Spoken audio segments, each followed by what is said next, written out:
Bonjour, ravi de vous retrouver, comme tous les jeudis d'ailleurs, pour le magazine de santé. Marina, bonjour. Très contente aussi. Bonjour Michel, bonjour à tous.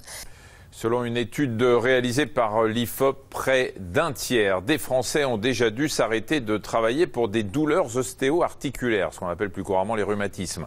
L'impact économique de cette maladie est considérable. Pour réduire le nombre d'arrêts maladie, certaines entreprises forment leurs salariés pour limiter les douleurs au travail. Vous voyez ce reportage de Rim Benhammer, Maxime Soulard et Isabelle Gastebois. Ok, donc on va vérifier la mobilité. La douleur, elle se déclenche là ? Ouais. À peine 38 ans, Arnaud souffre déjà de rhumatisme. Des articulations fragiles, un métier pénible, son dos est affaibli depuis des années. Ce qui a déclenché sa sciatique, c'est son travail avec les ports de charge répétés et puis un tassement du disque, ce qui s'appelle l'arthrose en fait. Le nerf sciatique n'a plus sa place pour passer et ça déclenche la douleur. Cette douleur empoisonne régulièrement la vie professionnelle d'Arnaud.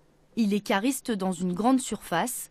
Depuis septembre, impossible pour lui de retourner au travail. Je faisais 10 mètres, 20 mètres et au bout d'un moment, mon nerf sciatique qui tirait très fort, quoi. Donc je me suis là, j'ai été voir un médecin qui m'a dit non, mais là, vous avez un problème avec le nerf sciatique, obligé de vous arrêter. C'est très embêtant parce que c'est déjà la première fois que je m'arrête aussi longtemps. D'habitude c'est 1 semaine, 2 semaines. C'était le plus long, moi je crois que c'était 2 semaines. Et là de faire 2 mois et demi pour le moment, bientôt 3, c'est dur mentalement. Parce que j'ai pas l'habitude et puis j'ai besoin de bouger. Là on est à la maison, on bouge pas, on est allongé, on marche un peu, on est allongé, c'est très compliqué à vivre. Et comme Arnaud, près d'un tiers des Français a déjà dû s'arrêter à cause d'une douleur articulaire. Depuis quelques années, cet ostéopathe intervient directement dans les entreprises pour des formations. Donc vous voyez, dans ce genre de position que vous prenez là, vous ouvrez votre dos à l'arrière, ce qui peut conduire à des phénomènes de hernie discale à la longue. D'accord. Donc ce que l'on vous conseille, c'est de rigidifier cette partie, c'est-à-dire de travailler plus avec les jambes qu'avec votre dos.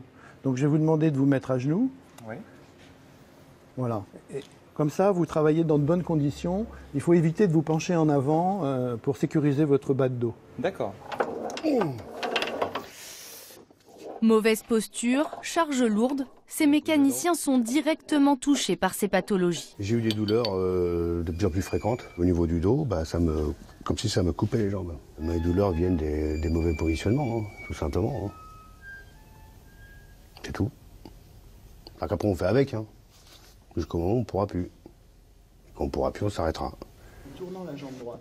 Alors pour éviter les arrêts, les salariés doivent changer leurs habitudes de travail. C'est l'ensemble de votre corps. On essaie de sécuriser au maximum les gestes et les postures des participants pour éviter les lombalgies, les cervicalgies, les problèmes de tendinite d'épaule, d'inflammation des articulations, de canal carpien.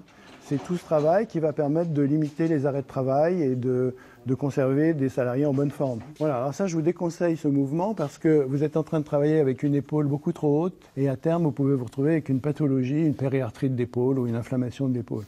Une prévention qui se développe dans les entreprises. Elles prennent conscience du coût humain et financier de ces maladies.